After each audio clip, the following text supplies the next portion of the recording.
Cowboys OTAs coming at you this week, and probably question number one on everyone's mind in Big D is, will Micah Parsons show up or will he be a no-show? Of course, we know he's trying to get shown the money and get a new contract situation, as that whole scenario has pushed on as we are quickly approaching June. That is the defensive side of things for maybe question number one that needs an answer. But over on the other side, the way the offseason has played out for them is, of course, they have Dak Prescott dealing with his injury, tearing that hamstring and having surgery to repair. A team that's coming off of going 7-10, of course, as a new head coach now, brought in George Pickens, drafted Tyler Booker to help shore up that offensive line with that number 12 overall pick. That sets the scene for the situation of getting ready for Frisco and OTAs. And we cannot talk Cowboys, we can't talk about Frisco, we can't talk about the Star without bringing in our very own Garrett Podell, who will be there at Cowboys OTAs. And Garrett, let's start with Micah Parsons, that leading question that we began this segment with. What's the situation in the field with him? Will he show up? Will he not? How are things playing? Hey, Zach, great to see you. I would say things are playing out amicably. I mean, Micah Parsons in the past has taken this point in the offseason program to, quote, do his own thing and really only show up for mandatory minicamp. But head coach Brian Schottenheimer has kind of bridged that gap and built a nice relationship with Parsons. He attended Parsons' bowling philanthropy event this offseason. And because of that, Parsons said just before the start of the NFL draft in April that meant a lot to him. And Schottenheimer's relationship building efforts with him will mean that he will show up to parts of organized team activities here that are going on right now. Schottenheimer told us that Parsons was at the first OTA practice on Monday, May 19th, and the two had lunch. Now, when I was out there for the first media viewing of OTAs on Tuesday the 20th, Parsons was nowhere to be seen, and Schottenheimer said OTAs are voluntary, so veterans may or may not be in and out of the building. But so Micah, he'll pop in there, he won't. As far as the contract, he also said at the end of April, Parsons, that after seeing new deals for guys like Myles Garrett, Max Crosby, Danielle Hunter, guys who are older than him, he's changed his tune on, he feels it's about respect. So he wants to be making at least $40 million per year. That's Myles Garrett's chart-topping figures for edge rusher, and be right up there as one of the highest paid defensive players because of respect, not money. And now in terms of timing for the deal, like you mentioned, the Cowboys typically operate on deadlines for these things. So Micah has said he wants to get it done quickly. He doesn't want to miss or hold out of training camp. So my guess is if we're going to see any movement on this contract, it'll be in July, just around the start of training camp, if there is anything, because last year they went through this with CeeDee Lamb. They let him hold out, and CeeDee said some of the early season struggles he and Dak Prescott had connecting were because they didn't have these reps banked in OTAs and training camp. And when I spoke to Dak Prescott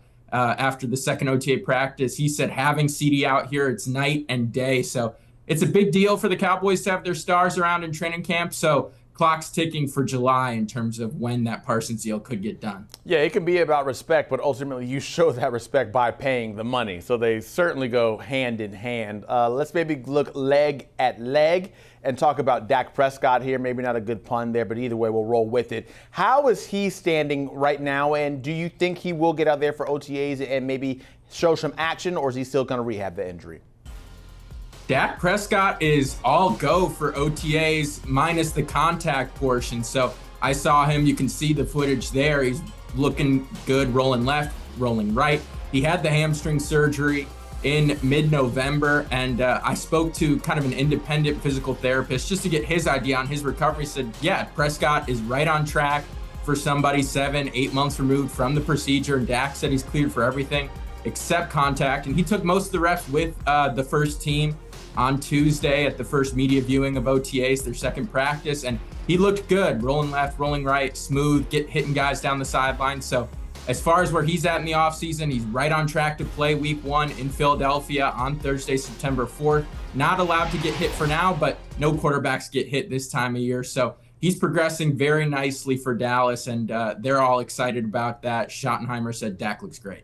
So certainly good news for the Cowboys there, because that means if Dak is able to play and he's healthy, you don't need to see too much from Joe Milton. But still, him now being the backup, where does the team feel about his standing with the team and how comfortable they are with him? It's a good question, Zach, because he's someone who's viewed as having a really high ceiling, cannon for an arm. We saw in his start in Week 18 against the Buffalo Bills when he finally got to play in place of Drake May. He could roll out and throw it with high velocity deep downfield. And that's what I've seen from him in OTAs. Some awesome deep balls. Kind of could use a little more polishing on some of the finer anticipation and field vision stuff. He did have an interception in which he kind of stared over the middle, and rookie 5th-round pick Shamar James, a linebacker, picked him off. But Schottenheimer said he's really excited about Milton. He loves his work ethic. I know this may sound cliche, but one of the first guys in the building, one of the last guys to leave. And they really like his ceiling and potential, and they view him as somebody who they're excited to get their hands on and develop. He's only in year 2 of his rookie deal, so they've got some time with him under contract and could provide a much higher ceiling should Dak Prescott get hurt again. They had Cooper Rush for the vast majority of Dak Prescott's career, and he was accurate but didn't exactly scare anybody deep. Joe Milton maybe needs a little more refinement, but he definitely can scare you deep. Yeah, so if Milton is not working with the ones, he may not get as many opportunities to work with George Pickens, now coming over to Dallas. But of course, Pickens now there with the team. How is he fitting in so far? He's fitting in incredibly well. I think one of the biggest things that people have questions about is his maturity. Mike Tomlin challenged him after a late win against the Cincinnati Bengals, saying he needed to grow up after Pickens had 2 personal fouls called against him in that game. And he's behaved like a grown-up, certainly so far here with the Cowboys. Brian Schottenheimer said one of the biggest things he's really liked about George Pickens is the way he is in the meeting room, taking a lot of notes, asking plenty of questions, acting like a veteran there as he learns Dallas's offense. So that's been great. And talking to both Dak Prescott and CeeDee Lamb about him, and they rave about him. Dak said it's a great thing to have another weapon like George, and that there might be games during the upcoming season where maybe it's George's day, maybe it's CeeDee's day, but both those guys are on board with that because they're here and want to win. And CeeDee Lamb said he kind of likened it to when he first joined the Cowboys and he was picking the brain of Amari Cooper over and over again as a rookie and in his first 2 years in the NFL. And he said Pickens has been doing that, and he's happy to give Pickens everything that he knows. They actually met, Pickens and Lamb, when Pickens was training for the NFL Combine in 2022, and CeeDee had been in the league for a couple of years out in Atlanta. They have some trainer they both like working with. So there's a history of a relationship there, and both guys getting along extremely well. Pickens said he's really enjoying learning from Lamb, intermediate route running and some of the finer route running technique points. So everything so far with George Pickens is kumbaya here in OTAs. And that's exactly what the Cowboys want to hear, at least in this early portion of the offseason before the season actually begins. As for the guys who cover those wide receivers, the cornerbacks, I'm curious how you feel about that position group as a whole. Of course, Trayvon Diggs leading the way, but we don't know his health and exactly how good he will be and ready to go by the time the season starts. Is this a position of concern for the Cowboys? That's what I asked Brian Schottenheimer last week. I said, how do you feel about the cornerback position, given everything you just mentioned? And he said he feels good about them. I mean, that's, of course, what he's going to say at this point in the offseason program. He did say with both Revel and Diggs, who are dealing with knee injuries, they're kind of in wait-and-see mode with those guys. He didn't want to put a timetable on it, but Stephen Jones did tell us at the end of the draft that he expects both guys to be on the physically unable to perform list at the start of training camp. They expect Revel to come off of that at some point in camp, given he tore his ACL in the early fall of last year. Diggs, the timeline a little bit more murky, but the Cowboys did go out and exchange late round picks to acquire Kyer Elam, who was the 2022 first round pick of the Buffalo Bills, a cornerback there. So he comes over in the last year of his rookie contract. And Schottenheimer actually raved about Elam, saying he's shown up and has been one of the fastest guys on the team in terms of the GPS performance tracking numbers they have. I asked Elam about this at his locker after practice last week, and he said, yeah, I've been clocking 23.5 miles an hour, 23.6. I'm the fastest on the team. And he looked pretty smooth out there. He looked good, knocking away a couple passes, playing on the first team defense. What's interesting is he's more of an outside corner. DaRon Bland, the All-Pro, led the NFL in interceptions in 2023. When he first got going in Dallas as a fifth-round pick in 2022, he was the nickelback fill-in for an injured Jordan Lewis, and then was an outside corner when he had his breakout 9-interception season in 2023.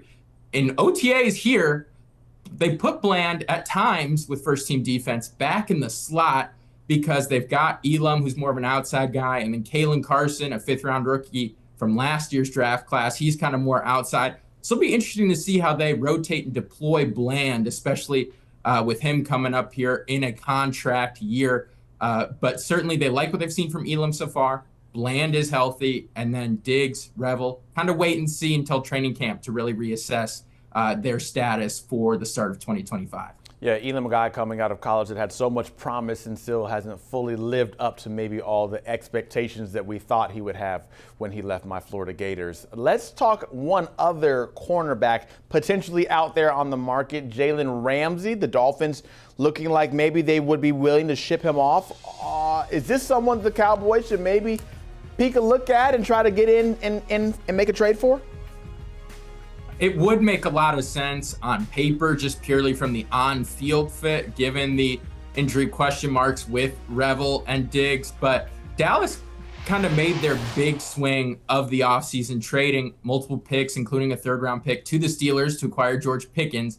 And Schottenheimer maintains they like the cornerback group, and it's kind of more wait and see on the health status for Revel and Diggs until training camp. So if Dallas were to decide to get in this bidding process, probably wouldn't be till after training camp starts. Now, I don't know if the Miami Dolphins are looking to make a deal on him before training camp, but Dallas might slow play if there is any interest there trading for him. But I wouldn't expect anything imminent from the Cowboys side of things as far as Ramsey negotiations go, at least until training camp gets underway. Hey, training camp will be here before we know it, though, and of course, need to get to OTAs first before you get a little break, and then we really get down to the nitty-gritty of the entire football schedule. Garrett Podell, thank you so much for staying on top of everything when it comes to the Dallas Cowboys. And this is a Cowboys team that, when you talk about the longest active NFC championship game droughts, look who has the longest one with at least an appearance at one point. That is the Cowboys, 1995.